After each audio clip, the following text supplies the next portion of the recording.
ऐसा जो फूड में भी हो रहा है या तो वो फूड से हो रहा है, फिजिकल कॉन्टेक्ट से हो रहा है, तो इसमें सारे सी नाम से देखो, चिकन पॉक्स और कॉलेरा।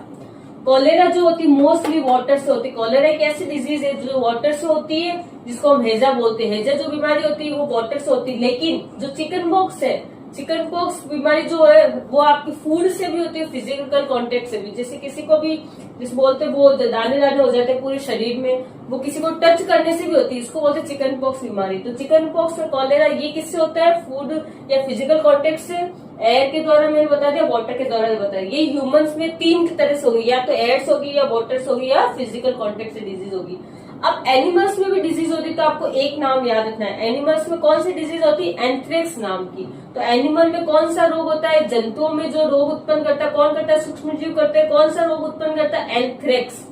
तो मैंने सिर्फ दिखाया आपके, एंथ्रेक्स नाम का रोग किसमें होता है? मलेरिया का देख लेते हैं। ये मॉस्किटो के द्वारा होता है। मलेरिया जो रोग होता है, ये मॉस्किटो जो मच्छर होता है, कौन सा मच्छर पूछा जाता है? मलेरिया रोग मॉस्किटो से होता है। ये एक प्रोटोजोआ माइक्रोब से उत्पन्न होता है मलेरिया, और मेन जो है वो फीमेल एनोफिलीज मॉस्किटो, जिसको ये फीमेल एनोफिलीज मॉस्किटो जो होता है, ये मच्छर, इससे कौन सी बीमारी उत्पन्न होती है? मलेरिया नाम का होता है। और ये कौन से जो माइक्रोब की कैटेगरी में आता है? ये प्रोटोजोआ माइक्रोब की कैटेगरी में आता है। ये फीमेल एनोफिलीज मॉस्किटो ये आपके आता है मात्र anopheles mosquito. Second one is animals में कौन सा? एंथ्रेक्स रोग। Third one is disease in plants. पौधों में कौन सा रोग होता है? अब आप पौधों में देखो, कभी कभी पौधे खराब हो जाते हैं। कौन कौन से?